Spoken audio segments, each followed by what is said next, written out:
It is a very rainy day today. I'm going to start this video with a spoiler warning, major spoilers ahead. I can't see me talking about this book without just going full blown, full spoilers. I'm going to tell you who did it, because this book right here, so far my worst read of 2025. I had such high hopes for this. I was interested by the premise. I loved the cover, it looked good. I'm pretty sure I seen it on TikTok, and even when I bought it, the woman was like, that's meant to be really good. So I was like, yes. Everyone has let me down because this book was not good. I hate bashing authors and I hate bashing their writing styles, their characters, because this story definitely means the world to the author. I feel really bad when I pull them apart. However, that's not going to stop me because I just need to rant. I need to rant about this book. I need to just get it off my chest so that I can move on and start a new book after this, because I am too absorbed in this one to even think about reading something else. Just to give you a glimmer of how bad it was, it even made me start taking notes. Now, I have never been a note taker. I like to do reviews on books, but a lot of the times I just sort of go off on a tangent. I'll just go off the top of my head, what I remember, and talk about things. I don't actually make notes. I don't actually then can call upon and be like, what page was it? What did they say exactly that pissed me off? So it does get a little bit messy, but this time I made notes and I found the perfect notebook to put it in. It's a burn book from Mean Girls. My friend got me this for my Christmas a few years ago. I love notebooks. I am a notebook collector. And I was like, this is perfect. This is perfect. So I was making notes.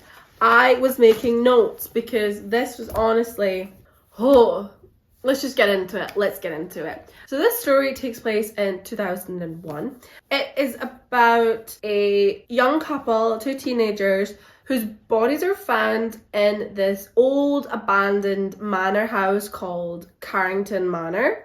The original owner of the house died. He burnt to death in a fire 70 years before. So the house has just been abandoned after that. So the two that are killed are called Brad and Shelley. Brad has a ghost hunting show that he's wanting to make, so he enlists Shelley to help him. That's his girlfriend. And she's recording him, and he goes into the manor house and he starts walking around and just being very like most haunted. And while they're in there exploring, they are murdered. There's a fire starts, they get burnt to death, and it's a suspected accident. Our main characters are Cam, Jonesy, Amber, and Buffy. Cam, Amber, and Jonesy are already an established friend group. Buffy arrives on the very first day, so the day everybody finds out about the murders. They take her in to their friend group. So it becomes the four of them. That same day at school, there is an announcement made to say that Brad and Shelley have died. Already, everybody is freaking out because they live in a very sunny, cozy town where it's like, this is the safest place on earth. Nothing like this has ever happened before. Nothing has ever happened since the Carrington Manor house fire. From the very beginning, the very first chapter is told from its third person, but it's Brad's perspective, and I enjoyed it. I liked Brad and Shelley. Maybe it was just the hype of starting a new book, but I enjoyed it. I felt like I was sad when the chapter ended and it was obvious that they died. I was a bit spooked out because, so they were investigating the manor house because it's supposedly haunted by the ghost of Robert Carrington. So he perished in the house fire, and he was said that you can see his ghost at the window where, when the house was on fire 70 years ago, the townsfolk, when they arrived and they looked up, they could see him at this window, and apparently he placed a curse on the town, cursing them all, blaming them, because his family had previously died of sickness, and he blamed the townsfolk because no doctors would go into the house to treat them for fear of spreading. I think it was tuberculosis. So he then hated the townsfolk. He owned a lot of the land, so he put up all the rent. So when the house caught fire, he blamed them all, and he was standing at the window, and all the townsfolk are looking up. He is said to have put a curse on the town, just cursing everybody. In the very first chapter, which was Brad's chapter, he's going around the house. You're getting a bit of a feel for it. He's sort of telling you a bit about the story, the legend, the curse, and then they encounter the ghost. It was very Scooby-Doo. It was very, we're walking around, here's a door that won't open, then all of a sudden when their backs are turned, the door opens and it's the ghost! And then they die. They are killed. There's a fire starts. They were carrying around a candle. When they saw the ghost, they dropped it, and then they ran to the stairs. They got cornered by the ghost. They ran back. They ended up, the candle had set fire to one of the rugs on the carpet, and Brad and Shelley died from smoke inhalation or from being burned alive right in front of the window where Robert Carrington is said to have died. So right from the start, when we find out about the deaths, it took a little bit of a little bonkers turn for me. It was a little bit bonkers. So the police chief or the sheriff steps up to talk and give like an announcement. He says, you know, they died at the house. I think he does it outside the manor house, saying that it was an accidental death. And this reporter speaks up. Called Rick Field. It was the first red flag for me. The townsfolk and this reporter shouting back to the sheriff, being all, they died in the manor house 70 years after Robert died in that manor house. Is it the ghost? Is it the curse? Should we all be scared? And I was just like, what? And then the reporter, I made a note on this. The reporter as well speaks up several times and says, but what about the ghost? Is it the ghost? You know, this is a bit suspicious. The people deserve to know. And the sheriff is just like, what the fuck? I was like, what the fuck? In real life, people would not be going, it's the ghost. It is the ghoul. It's the curse. To the point where for the next week, while this book takes place, half the shops in town don't open because they're afraid of the curse. I was like, what? Mad. So the reporter character really got on my nerves just because he felt so unbelievable. Like, there's just no way a reporter would be... Maybe if there was a character came along that was more of like a paranormal investigator, or another person like Brad who does the whole like ghost show, that would have been a bit more like, is it the ghost? But the fact this is supposed to be a news reporter talking about ghosts, bonkers. Absolutely bonkers. Just to quote the man, Rick Fields. But one can't help but wonder, for years Robert Carrington's ghost has been said to haunt the manor, waiting for the right moment to extract his revenge for his fiery death. I was like, oh, this is not the one. This is not the book. This is not the book I thought it was going to be. Very quickly, our main four are quick to be like, something is amiss here. And so what they do is they decide to start looking into things themselves. They go to the library and they go into like the town history section, and they find collection of newspapers that reported on the fire. However, when they then get there, when they then find the section that they're looking for, they find the newspapers, all the stuff about the fire has been ripped out. So they then realise that somebody has been here before them, somebody has been looking into the fire. They go to the librarian and ask her, like, these pages are missing. Do you know when this could have happened? Because obviously they were like, this could have happened at any point in time. The librarian, however, is able to tell them, I'm not sure exactly when. I did do a stock take over a year ago and I was very thorough. So if something like this had happened, I wouldn't have missed it. So that was like, great. Well done to the librarian. We know it happened at most a year ago. From that point, they get quite suspicious and they think, something is amiss. Somebody is trying to use the ghost. Then later on, they happen to spot my favourite reporter, Rick Fields, and they speak to him and sort of say, what do you know? The man thinks it's a fucking ghost. That's what he knows. However, it turns out that apparently Rick Fields' angle is he's pushing the ghost narrative to the sheriff because he actually thinks it's murder. And he says to the gang, I can't say that, of course. I don't have any proof. And I've got my career to think about. In what world does saying, but sheriff, what if it wasn't an accident? What if it was the ghost? sound any better than saying, are you sure it was an accident? Is there any sign of foul play?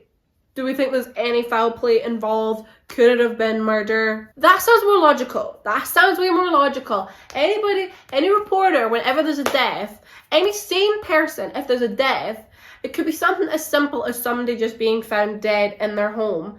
And, you know, they could have had a fall, they could have had some sort of illness, they could have had like a brain aneurysm or something. Any normal person would automatically be like, but are you sure it's not foul play? Are you sure? Nobody would say, was it a ghost? And it's the fact he just said the line, I've got my career to think about.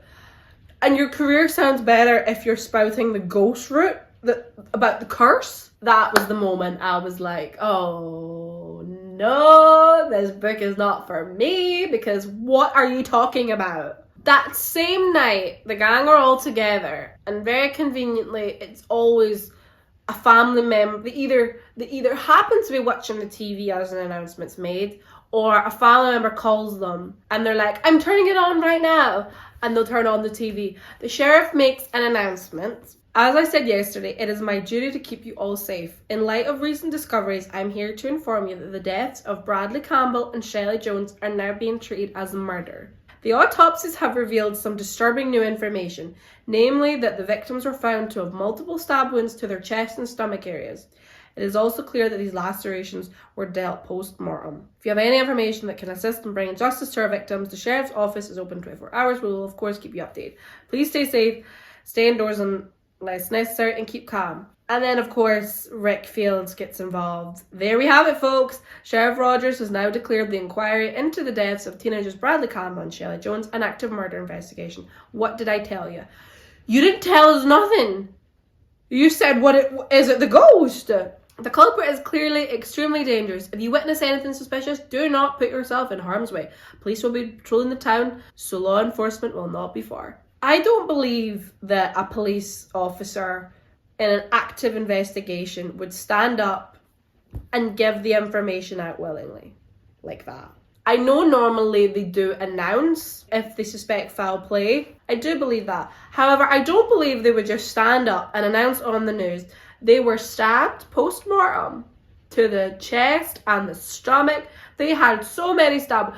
I know that normally this kind of information comes out during the trial, or it'll come out in like articles, newspaper articles. I just can't believe that the police, the sheriff, would stand up and announce when the families could be watching.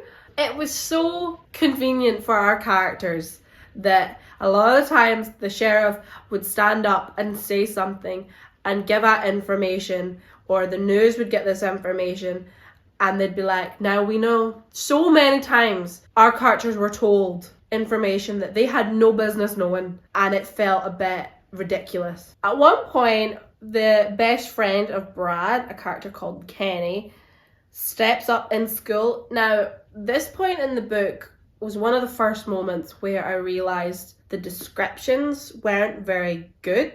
There was a lot of telling instead of showing. That was a big issue.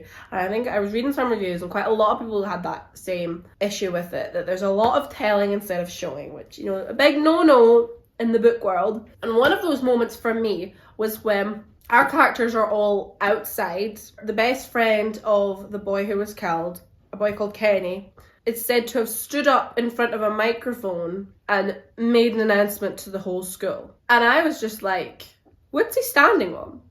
What's the microphone? What's it connected to? Is there speakers? Like, is there just a random stage outside? I was so confused. I just had a moment where I was like, what is he standing on? Those are the kind of things that they really don't matter all that much. If you're telling me that there's a stage and he's standing on it and there's a microphone, okay, fine.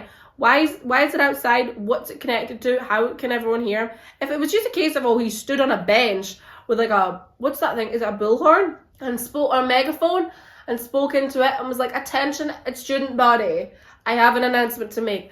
That would have made more sense. But there was little moments like that where my brain couldn't wrap around what the author was trying to tell me. It just didn't make sense. I was trying to be like, where's he come from? What's he standing on? How is this working? He stands up and he tells the entire student body and everyone else, or anyone who's listening, and reporters turn up as well, but we reckon he's like called them. And he makes this good speech about how I was Bradley's best friend. I think all this ghost and ghoul nonsense is ridiculous. His family, his mother are grieving, and you're just ridiculing it by saying it was a ghost that did it. And then he ends it by saying, tonight I'm going to storm up to that manor house and I'm going to get answers. Who's with me? He's trying to start an angry mob. And then he gets cut off. The microphone gets cut off and he is escorted away, I think. Or he jumps down. I don't even remember. I know the microphone gets cut off, which made me then be like, where's the sound coming from? Like, where's the sound coming from? Is it speakers? Is it going around the whole school? Why is that connected to a microphone that is outside? Why is it all... I don't know. And then Kenny dies. I'm not even joking. He stood up on a podium. He said, I'm going to get answers for when, like, my friend was murdered. You're saying it was a ghost. You're being ridiculous. I'm going to march up to that manor and I'm going to get answers. Who's with me? And then he dies. Oh my God, they killed Kenny. It was another example of the TV was on, but it was on mute, and our characters are all hanging out together when Cam suddenly says, hey everyone. We fall silent and follow Cam's gaze to the TV, which has been on mute. He leans forward and turns it up. The sound is a blur at first and the picture is fuzzy, but an aerial view of a house is on screen. Holy shit, Cam says, as we read the text on the bottom of the screen. The Carrington ghoul strikes again. It's like the air sucked right out of my chest. No, this can't be happening. Not again. But this time, the image, it's not Carrington Manor. It's a built-up area somewhere in... I can't actually pronounce the name of the town. Sanira? Cam leans forward, his mouth agape. Wait, that's Kenny's house? What is going on? So then Rick... No, it's not even Rick this time. What a scam. The middle-aged newsreader at the centre of the frame looks up and his sombre voice echoes through the television. We have breaking news. The mutilated body of a third Sanira, I don't know how to pronounce it, high student was discovered at 4 p.m. today. The parents of the deceased contacted the Sanira Police Department soon after. We can confirm the body has been identified as a 17-year-old Kenneth Lloyd. The horrific attack comes just hours after Lloyd made a public threat to find the culprit behind the deaths of Bradley Campbell and Shelley Jones just last week. It was like 2 days ago. This book kept doing that as well, I noticed. It kept saying a week ago and it only been a few days. So I feel like either the author was switching from day to day and we didn't realise because it wasn't very obvious. Because it sounded like it was a morning and then it went into an afternoon and into an evening. But it could have been 3 days. But it didn't flow that way. Anywho, apparently they died last week. But I'm pretty sure it was only like 2 days ago. It seems his message was heard. At this time, the police are asking citizens with any information regarding those murders to come forward. Fuck, is all I can think to say. What else is there to say? It is now being reported that Mr. Lloyd's stab wounds are similar, if not identical, to those of Bradley Campbell and Shelley Jones. Visceral. What does visceral mean? Then the sheriff steps forward and he says, thank you, citizens of Sanira. This is a terrible shock for us all. In the wake of this third tragic death, a town-wide curfew is now in full effect. Between the hours of 7 p.m. and 6 a.m., anyone under the age of 21 must remain inside for their safety. I will keep the people of Sanira updated with any developments. Thank you. That curfew was mentioned once, was never mentioned again, and our characters were sneaking out left, right and centre. Not once did that curfew come into effect. It would have been a little bit more suspenseful, I think, if there were moments where they were like really properly having to sneak around or they were caught out and about. But they weren't. And they were going around all the time outside at night. So that whole curfew thing was just a bit silly. So Kenny dies in daylight in his house, literally like not long after he made that announcement. I read a review that said this book would have worked better as a movie. As a novel, it doesn't quite have the same shock factor. Whereas, like, if this was a movie, you could just totally imagine Kenny going back to his house and the next thing the killer turns up and it's scary, there's probably a fight, and then he dies. It works better as a movie than it does a novel because there was no, like, real shock value. I was like, oh, Kenny's dead. That guy who we saw for all of 2 seconds, we had no interaction with him. Yeah, he did say some sense. I was like, the man has sense. The only character with sense has been killed. It just didn't really work for me, and it didn't really make a lot of sense because it was like, well, why he did it in broad daylight as a movie as well? That would have been a bit lame. The killer just turning up during the day. It works better when it's night and it's dark and it's spooky, is all I'm saying. So we're supposed to assume the killer has struck again in the broad daylight, which he has. I don't know why I'm saying we're supposed to assume. He has. God, that brain.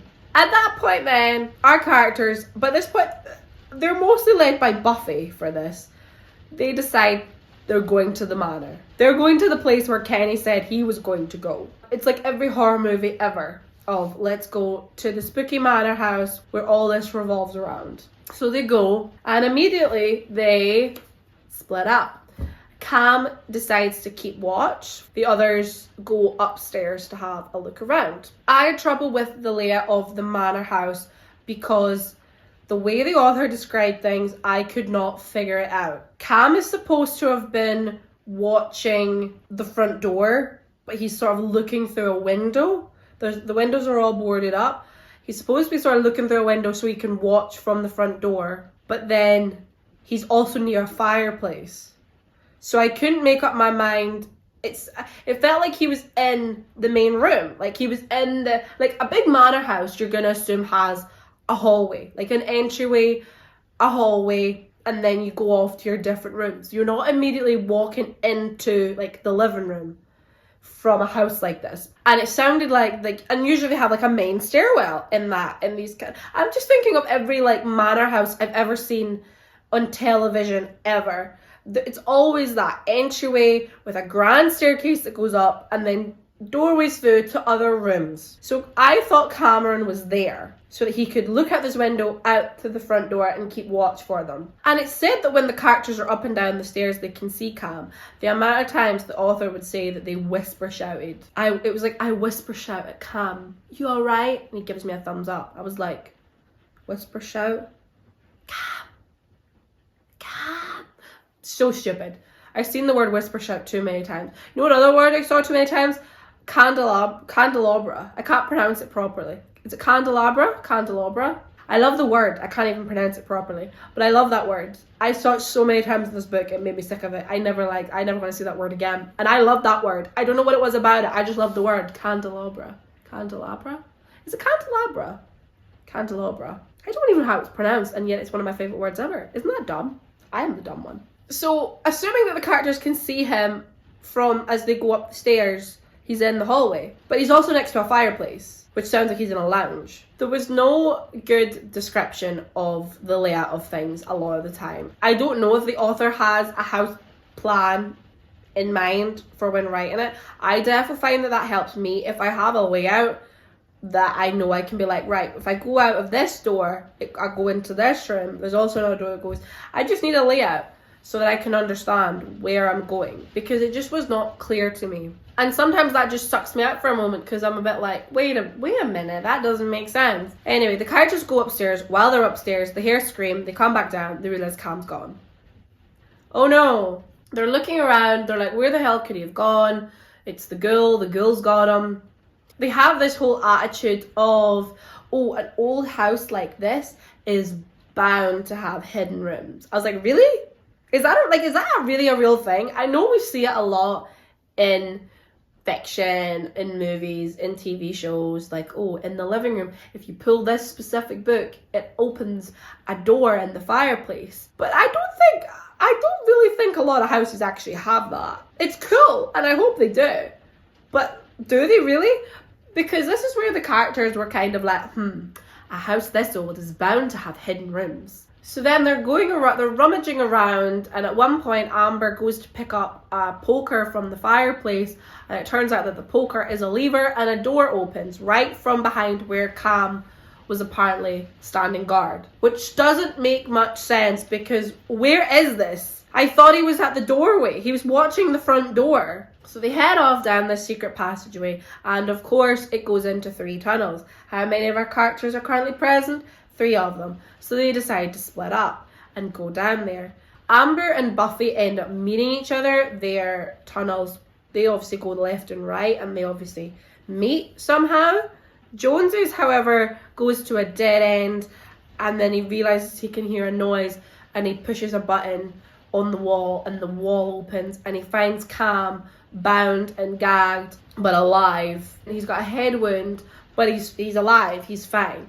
So he frees Cam, they get out, they find the girls, they leave. Now tell me why Cam got to live. This is where the start of the plot armor for our main four happens.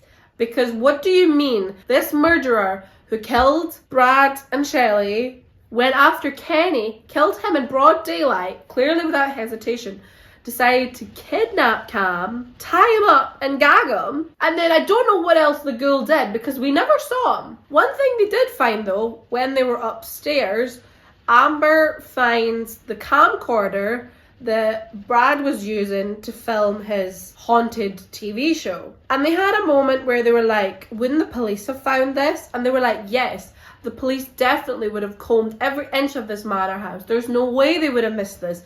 The killer must have planted it for us to find. Okay, they go home.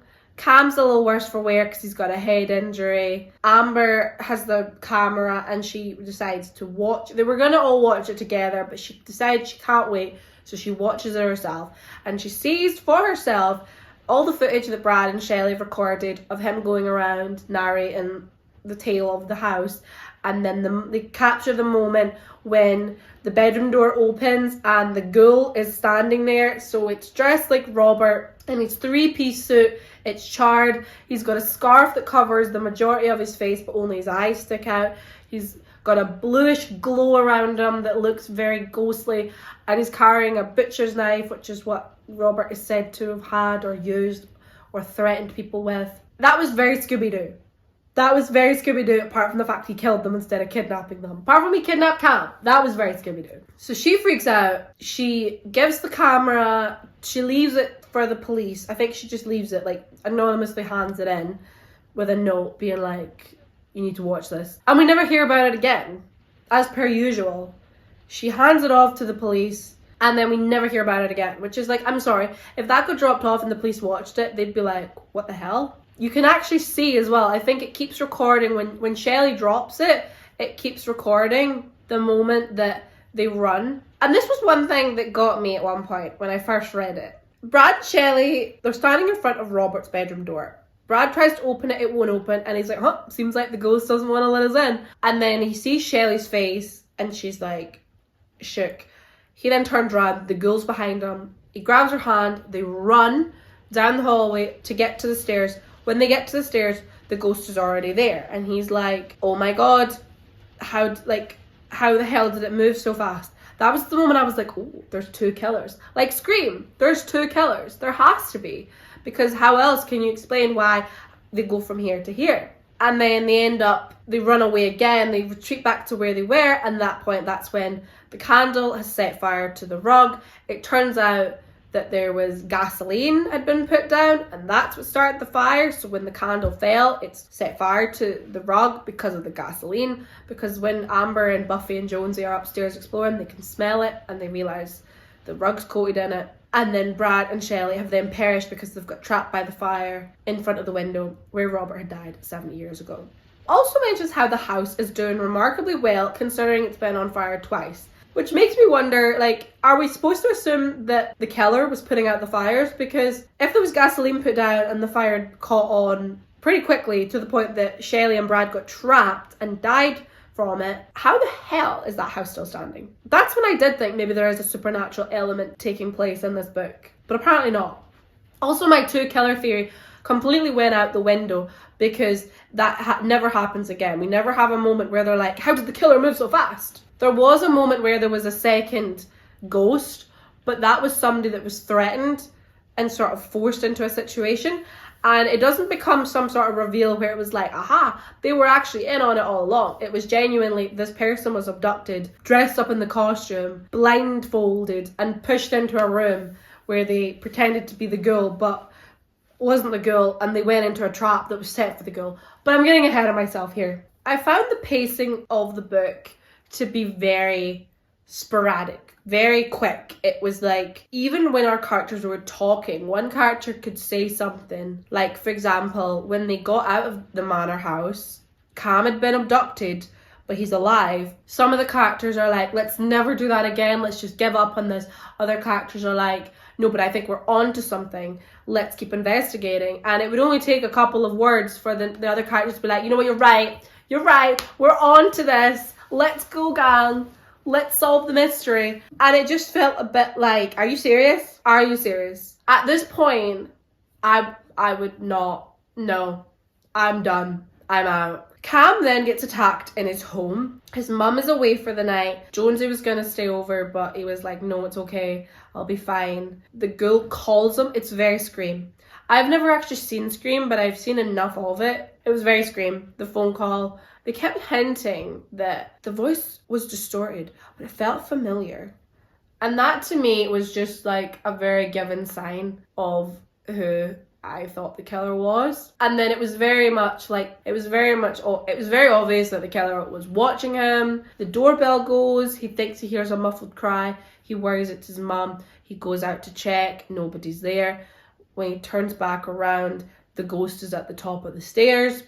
He manages to do a gamer move, hits the panic alarm, or the security system that they have set up by his front door, and it alerts the police. So it's like all these alarms are going off. The killer then comes over and stabs Cam, but thankfully, because of the security system calling 999, Cam survives, or they get to him in time. He survives, he's in hospital, he's in a coma.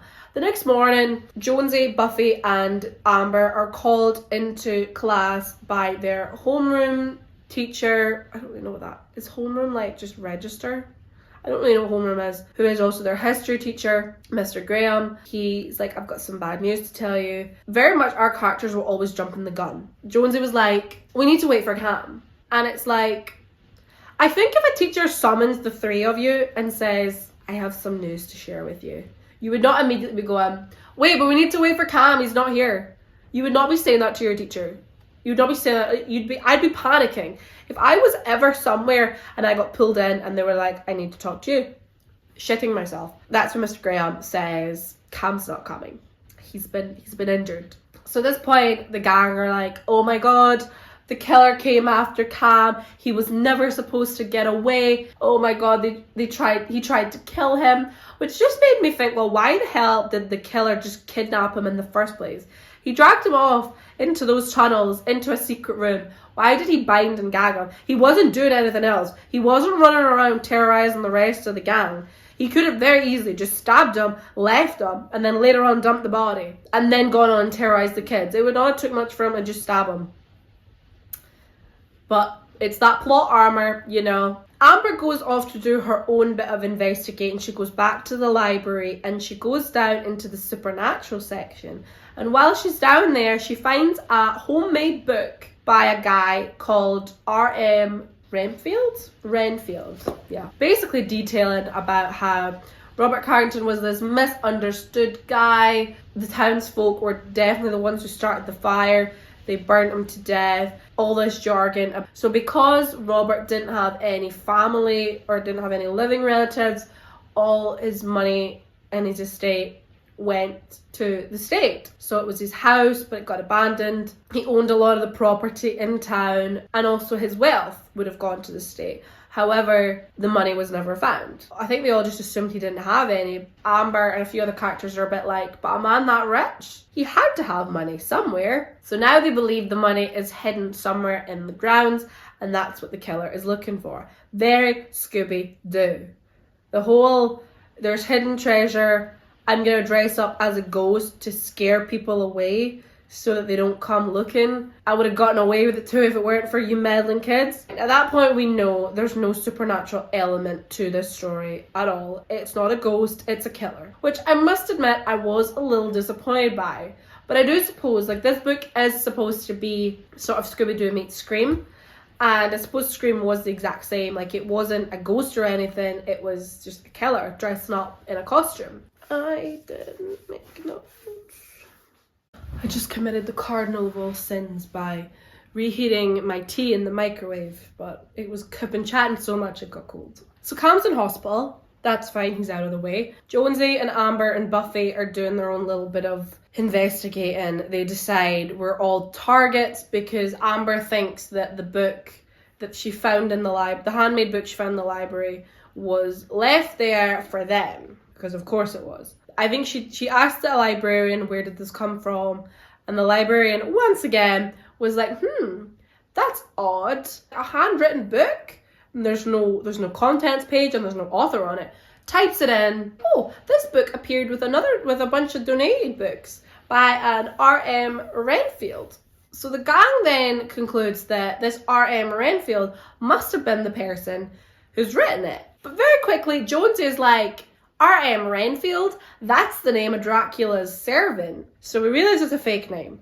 And they realise this Renfield guy must be the one who's doing the killings and is looking for the treasure. Buffy acts a little bit suspicious from time to time. Jonesy was always suspicious of her. Amber's chapters, sometimes she has a moment where she's like, I realise we don't actually know Buffy all that well. And it's true, because this book takes place in like over a week. And it's bonkers how there was a moment where I think it was Jonesy was warming up to her. And he said something like, I guess surviving a haunted house solidifies your friendship. I can't remember how the quote went, but it very much felt like that quote from Harry Potter and the Philosopher's Stone, where it's like surviving a troll made them best friends. I can't remember how the quote went, but it was very similar to the one from Harry Potter. And I was like, oh, it's probably just a bit of fun, Easter egg, or a reference. But it did make me be a bit like... Okay, so they have concluded that they're targets for the killer and decide to set a trap for him. They go around and they buy a bunch of stuff and they walk around loudly in town exclaiming that Amber's parents are away for the night. Her granny is supposed to be coming to look after her, but Amber then calls her granny and says, oh, mum and dad aren't going away anymore, so you don't need to bother. We don't see that conversation. So Amber is going to be home alone. Buffy is going to have a sleepover, and they're announcing like loudly how they're going to be home alone tonight. I hope no killers come and find us. And they set a trap for the killer. Jonesy was like, it's very important that the killer comes in through the front door because he's rigged a trap. He's like, it's very important that he goes in through the front door and out the back. And I was like, are you serious? In Cam's story, it was very obvious the killer must have come in from some sort of window because he was upstairs. They set up a mannequin next to Buffy watching TV. Amber hides, Jonesy hides, and they lie in wait for hours waiting for the killer. Eventually they hear tires on the gravel, or the gravel moving, and then the front door opens. And they realise it must be the killer. So Jonesy swings in action and hits him with a baseball bat. Amber hits him with a baseball bat. They break his shoulder. He goes down. He gets up. He tries to run. He falls into the net that they've set at the back door. And they go to unmask him. And they're like, who is it?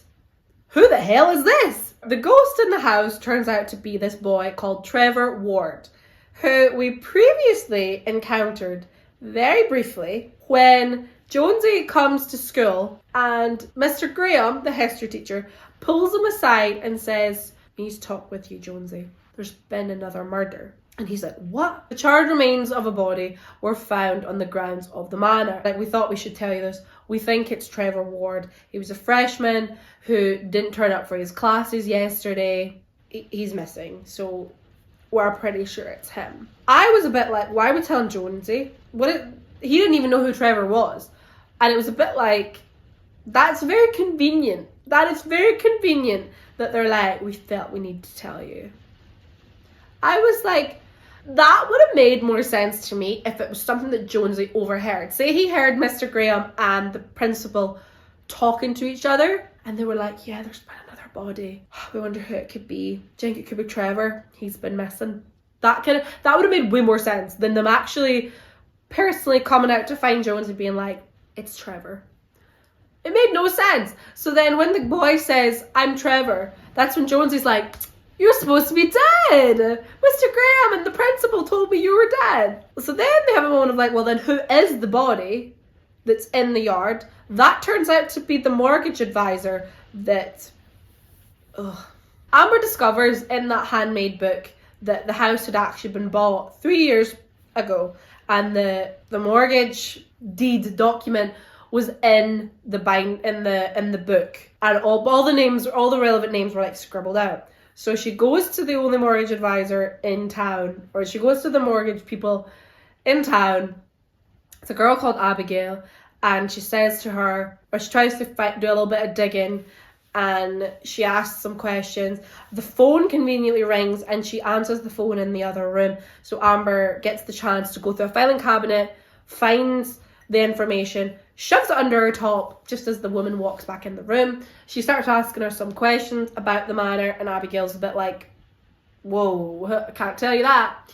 Then Amber leaves, and it turns out the body is Abigail, because the killer is worried that she'll be able to put two and two together and figure out that it was him, because everything was done basically very secretly, so that the killer was not revealed as the person who bought the house, or the person who bought the house was not revealed. It was like anonymous, probably because they were looking for the treasure and they didn't want anyone to know about it. So the burnt body turns out to be Abigail, which still makes no sense, because whether it was a burnt body or not, I'm pretty sure right from the get-go you could tell if it was a girl or a boy.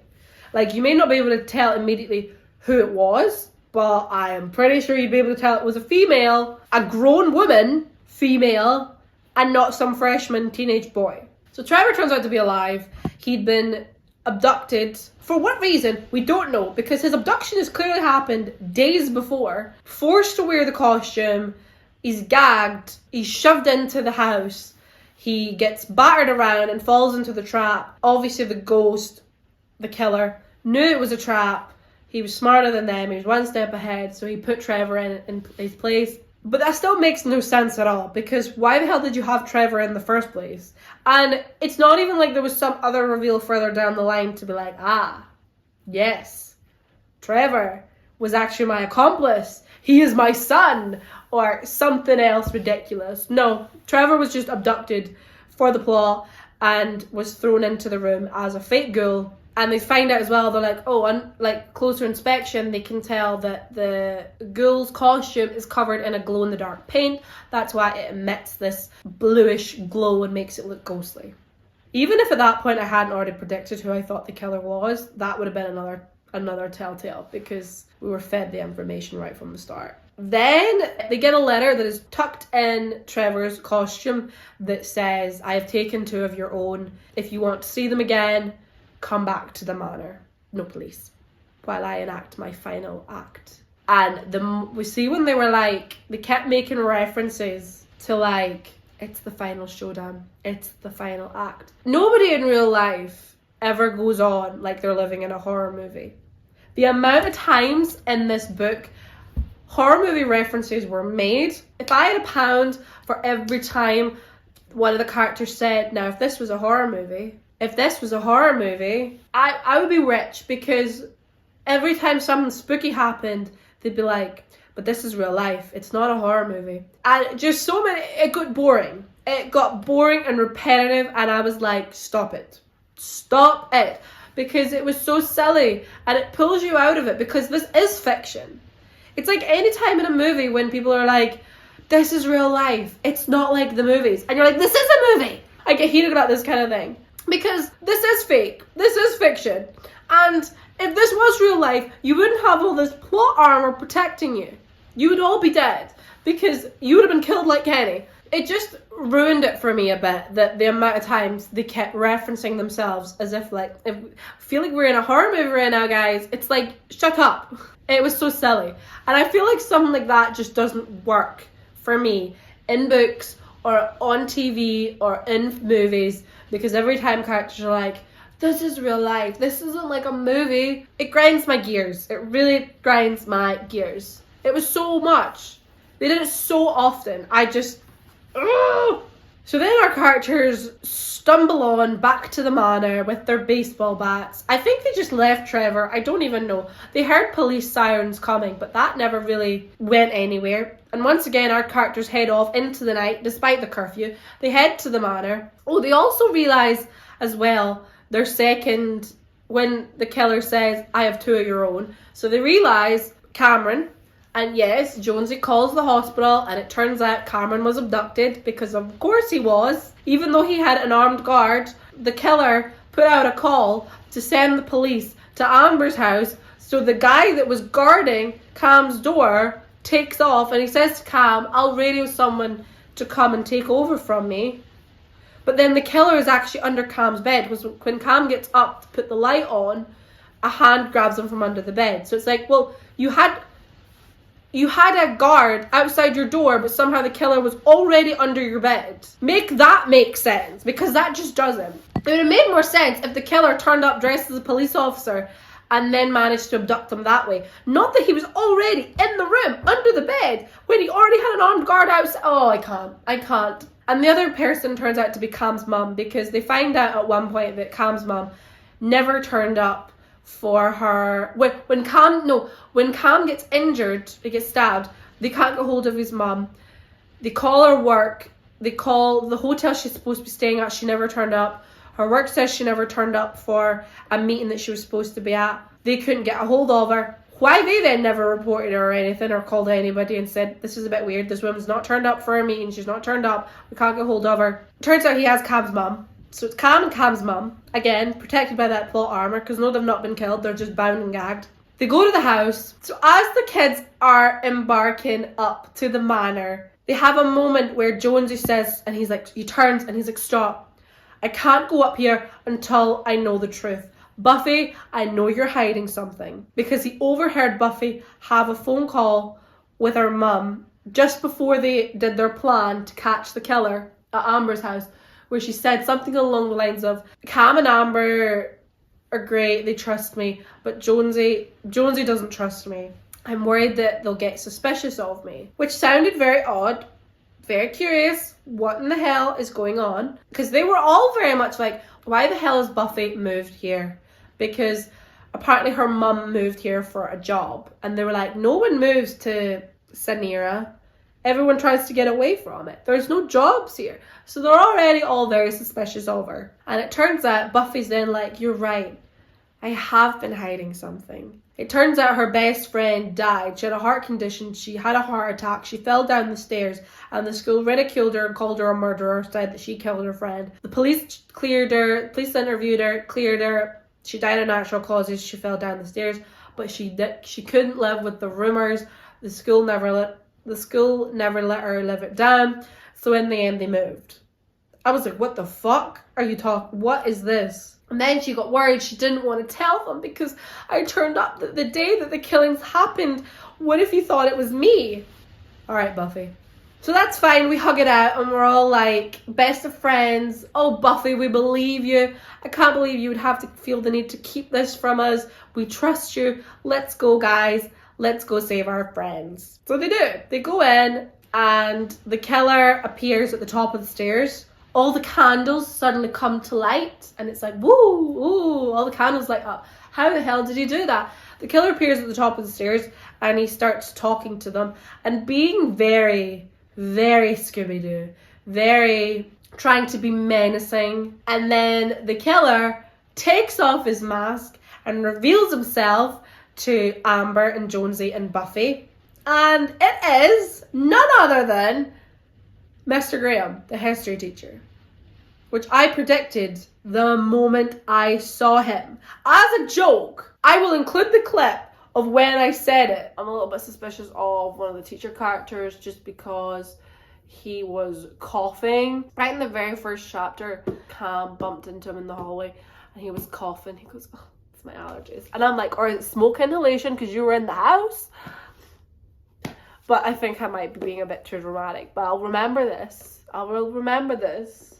Coughing from smoke inhalation because you were in the house. You set the fire. When we first meet Mr. Graham is Cam's first chapter. So it's technically chapter 1, but it's after the prologue, which is Brad and Shelley's chapter where they get killed. We meet Mr. Graham on our way to homeroom. He's the homeroom teacher. And he's talking about some documentary he watched, and then he starts coughing. He coughs loud and uncontrollably, which quickly fades into a low clearing of his throat. Apologies, my allergies are awful this time of year. I immediately jumped on that and I was like, allergies? or smoke inhalation because you were the ghost. You were the one in the house.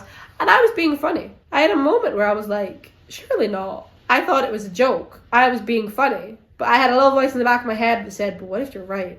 And I was. To an extent, I was almost right, because I was right that it was Mr. Graham. I thought the coughing, though, was because it was smoke inhalation, because of the whole, like, he was in the house when the fire obviously started with Brad and Shelley. Maybe inhaled a bit of smoke and it's kind of got to him a wee bit. But it is actually his allergies, because there's apparently plants and it's the pollen that's around the manor house has an effect on him. So it was actually allergies. But I was still right that it was Mr. Graham. And to be perfectly honest, there was nobody else it could have been. There was no other person of interest in this case. Normally with a good mystery, you have a handful of suspects or people that are acting suspicious, because it could have been Rick Fields, the news reporter. It could have been a prank and it was actually all fake and it was all for Brad's truly haunted TV show that he was making. That I would have loved that if it turned out to all be fake. That would have been a better ending in my opinion. It could have been any of the other students, but we didn't meet anybody. It could have been Buffy, it could have been Buffy's family, it could have been the head teacher, but there wasn't many. We were really only introduced to Mr. Graham and Rick Fields, and even then they were never touched upon in a way that you would think you're acting suspicious. So the author wasn't even trying to like mislead us. Like the characters had no idea. I suppose maybe he was going for the angle that we were not going to know who the killer was, because it's somebody that thinks there's treasure beneath the house and they bought the house, they're using a fake name. So the gang were never at any point thinking, I wonder who this could be. And also the fact that throughout the book, when we had communication with the killer, both Cam and Jonesy said that the voice sounded familiar. It was distorted, but it sounded familiar. We barely heard anybody else. We barely had them talk to anyone else in this book for it to make any sense whatsoever. So of course it had to be Mr. Graham. And it was. And he did that whole Scooby-Doo comical menacing villain of, oh, Amber, you always had to be right. I lived every day teaching you idiotic kids. And his whole thing is that he too used to hang around the manor house as a child, because that's what they all used to do apparently. When they were young, when they were teenagers, they would use the manor as like a little hangout. Kids would drink in it, have parties. He eventually got some sort of closeness to the house, and he realised that Robert was actually just some misunderstood man, and it was the townsfolk that were wrong. The townsfolk set the fire that killed him, and all you people, you're all descendants of the townsfolk, so you are also all wrong and evil. So he used to dress up as the ghost and stand in the window so that there were sightings, so that people thought the ghost was real, and it stopped people from ever coming into the house. And that way he was able to build these tunnels and look for the treasure. However, Bradley came along with Shelley to record his ghost hunting show, and that wouldn't do, so he killed them to scare people off. But then Kenny spoke up about storming the manor, so he too had to die. And then the gang and their meddling ways came along, so they now too will die in the house fire, because he's found the treasure. And he brings out this chest and he opens it and it's empty. There was no treasure inside it. It was fake. Or Robert created like a wild goose chase of starting the tunnels, so he thought the treasure was down there and he hid fake treasure. They then go upstairs to find Cam and his mum. He's like, I'm gonna lead you to your friends and you're all going to die together. I'm literally making my dinner right now, and I just remembered a point that I forgot to touch upon as well. But even Cameron's mum was protected with the plot armour, because the reason she was taken, the reason she went missing, was because on her way to go to her business deal or her business meeting, Mr. Graham reckoned that she saw him drive up to the manor, which, why is the man just driving up in broad daylight? And so he went out of his way to kidnap her because he was worried that she would put two and two together. How he's meant to have caught up with her and kidnapped her, I don't know. Again, that's something that just doesn't really work as a book. It would have made more sense if it was like, if we saw it, if it was like on film. And that just made no sense. And why he didn't just ultimately just kill her. Why he held on to her and Cameron to wait for the others to get there, and then he was going to set fire to the place and he was going to try and pin it all on the gang, which made no sense either. Just bonkers, just absolutely bonkers. So she as well was another one that should have been killed earlier on, but was not, and he kept her alive just so that she could survive basically, but so that he could then have his final last hurrah and be like, I'm going to set fire to this place with all of you in it and the police will think it's you, which made no sense at all. But yeah, so Cameron's mom also got saved by the plot armor, which... And when they get there, they find that Cam and Cam's mom have been able to untie themselves and get free, which was quite nice for a change. Rather than just sitting being useless and tied to a chair, they actually managed to free themselves. But then Mr. Graham, the ghoul, Renfield, manages to grab Buffy and hold the butcher's knife to her throat, and it's like, come out wherever you are, Cam, or I'll kill this girl. And they started doing a little bit of a trick where they distract him, and Jonesy hits him with a bat, and Amber hits him with a bat, and they manage to beat him. And what happens after that, actually? Oh no, he's down. Yeah, I forgot. He's down. And then he tries to get back up. And Amber, even in that moment, they were like, Amber moves the knife away from him because she always knows, in every horror movie ever, the villain always gets up one last time. And it's like, shut up. So then when he goes to get back up, she has a candlestick in her back pocket that she pulls out and she whacks him over the head and she kills him. She actually kills him. And she's a bit like, oh my god, I can't believe I've done this. But then they get over that very quickly and they all hug it out and they announce kind of loudly to themselves, they update Cam and tell him all the stuff, how they've managed to solve it.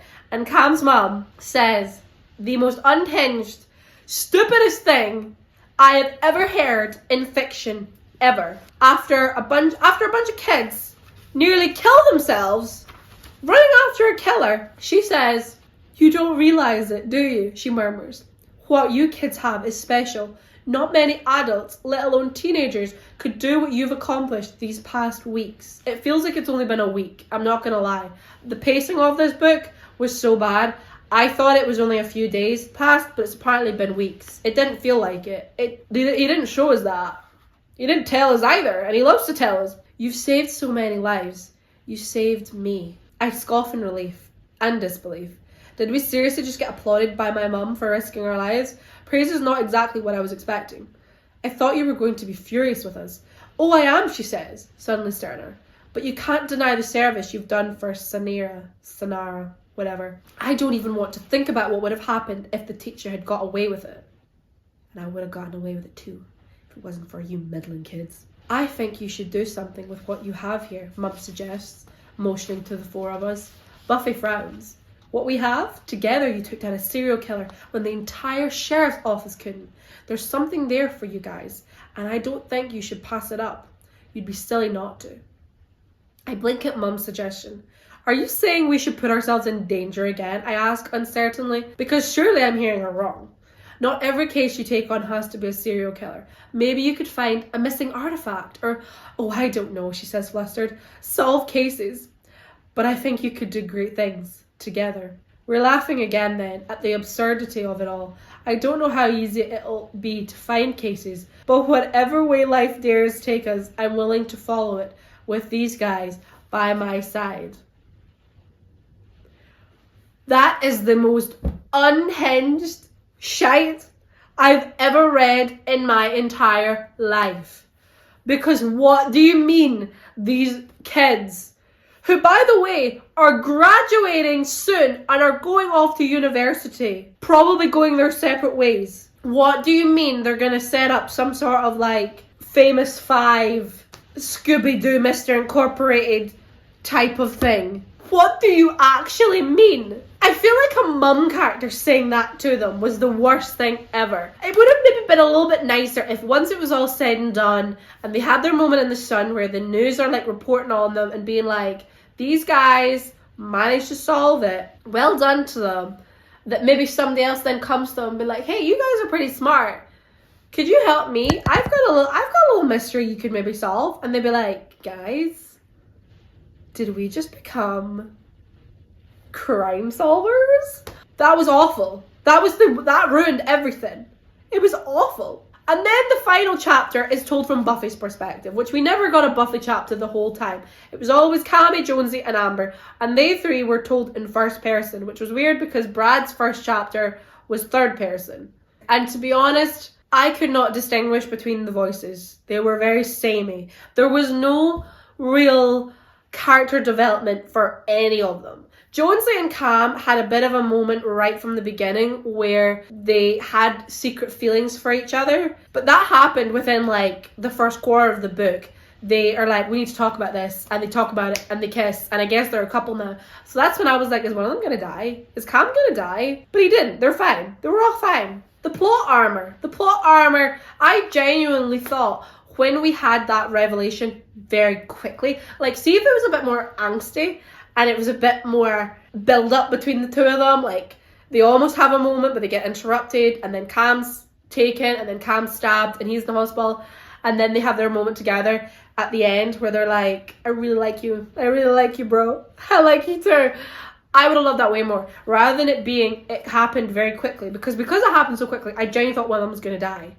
I thought somebody from the group was going to die. Not that this was clearly trying to set up some sort of series with the four worst characters who had no development whatsoever, and they all sounded the same. Their inner monologues were the same.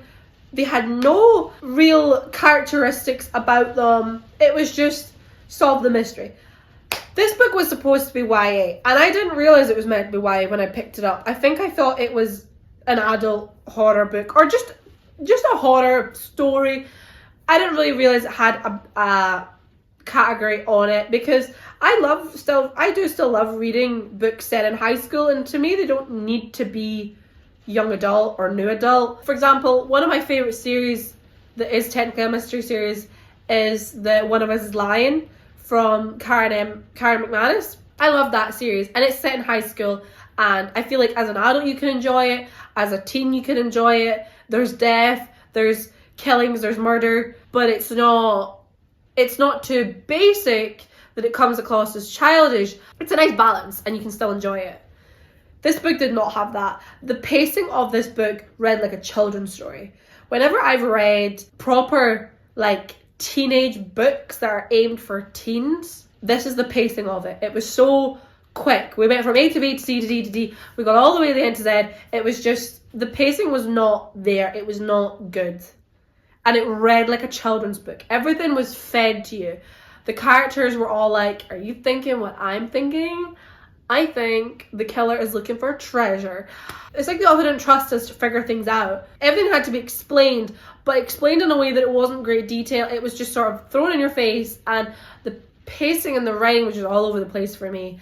And it read like a children's story. It really did. Even though people were getting burnt alive and stabbed, it read like a children's story. And the book ended with Buffy's chapter, and it's 3 months later. She's having a moment of, I can't believe I've only known these guys for a few months.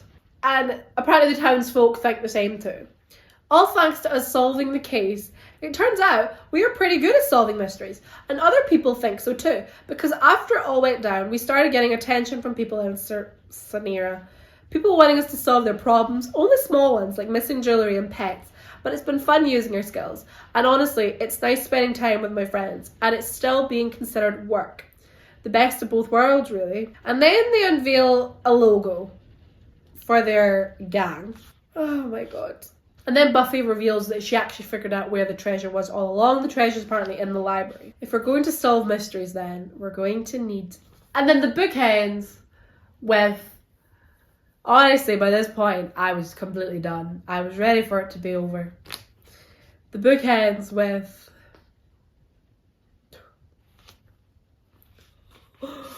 Oh.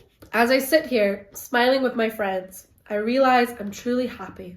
For the first time since Nancy died, that's her friend, who she got accused of killing, but she didn't actually kill.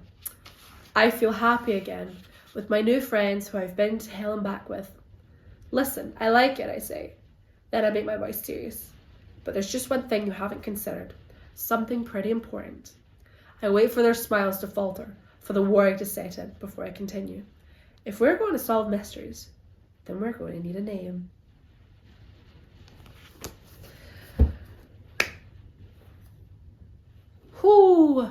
was a hard read by the end. The worst thing was, for the first half of the book, I was enjoying it. I feature it in another video I did where I was challenging myself to read for 2 hours every day, and I started and finished in 2 days. And to begin with, I was like, I'm intrigued, I'm excited, and then I think you can slowly see the life leave my eyes as I realised, okay, this book's YA. I didn't realise that, but okay, that explains the pacing a little bit more.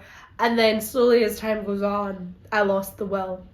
And I was banging my head against the wall. And honestly, now I feel dead inside because that was awful. I gave it 3 stars on Goodreads because I don't like to be too cruel. But I honestly think I may be worth taking down to 2. Because I think the worst thing was, the only thing that's keeping me giving it 3 stars was I was enjoying it for at least the first half. I was excited and invested. But then the killer was revealed as Mr. Graham, and the way he was acting was very cartoonish, and I realised, oh, no. There was a couple of times as well where it was like, I realised it must have been Mr. Graham because the paint, the glow-in-the-dark paint that was covering the ghost costume, Amber mentioned it, and we knew it was from the drama department, and I was like, oh, who told us that he takes part in the drama department or the school plays? Mr. Graham. Who loves history? Who's probably going to be the person that's going to look into the past of the Carrington Manor? Mr. Graham. I am sad because I had high hopes and I thought I was going to enjoy it. And I was really hoping that there was actually going to be a supernatural element to this book. See, even if it just ended with the gang turning around to look at the house one last time and the ghost of Robert Carrington was standing at the window, I would have got chills. But no, the ending of the book was to clearly set up the fact that this author wants to make it a series. And I just don't think it'll work because what's going to happen?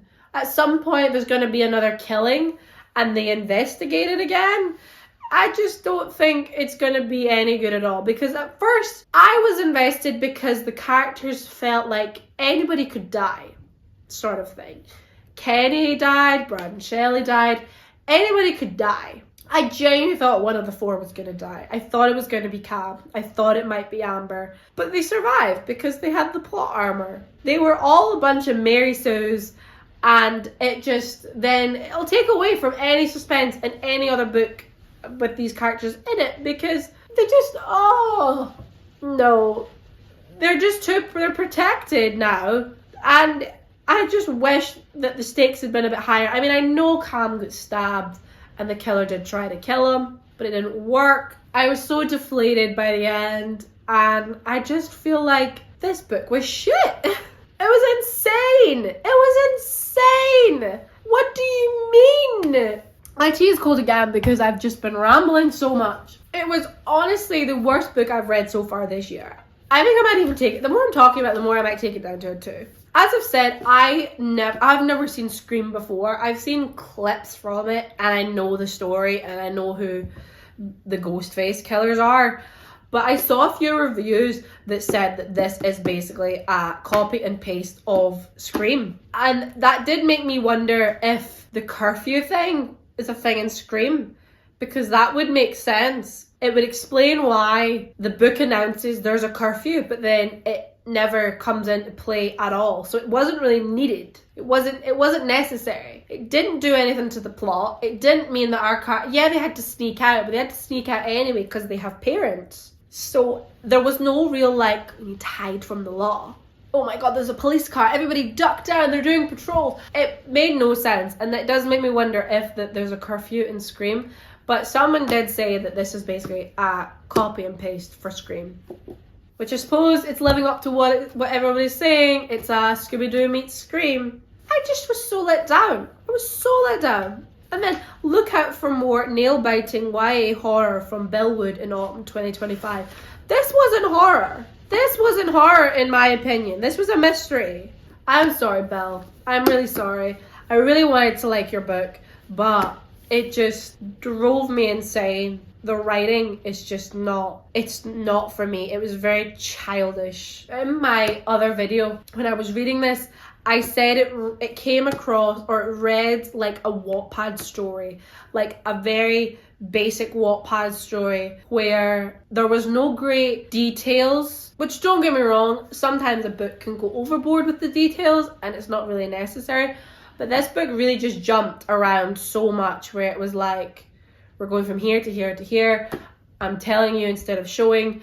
It was just, it gave, this is a free to read story on Wattpad written by some teenager in their bedroom. And don't get me wrong, some of the best stories can be written by people in their bedrooms and posted on Wattpad. I'm never bashing the power of the Wattpad, but a lot of the times there are those books that people are just writing. I've seen it with fan fiction. They write it and it's just very like bland. There's no real heart and soul.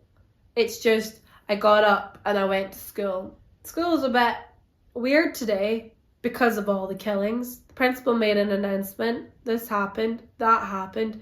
This is a bit weird, guys. Right, let's go to the library. It was dry. There was no heart and soul. This video is going to be so long. So I'm going to end it here. If you want, I was going to say if you want to read it, you can, but I've basically told you everything that happens. I was so excited because I really thought that I was going to get scared by this book. I've been wanting to read more scary stories that proper put the fear in me, that make me, oh, like, is there a ghost in my house kind of thing. I wanted to be scared. I was not scared. I wasn't even rooting for the characters. So on that note, I'm going to end this video here. If you made it to the very end, thank you so much for watching this video, and I will see you in my next one, whatever that may be. Hopefully it is a good review for a book I actually loved. But honestly,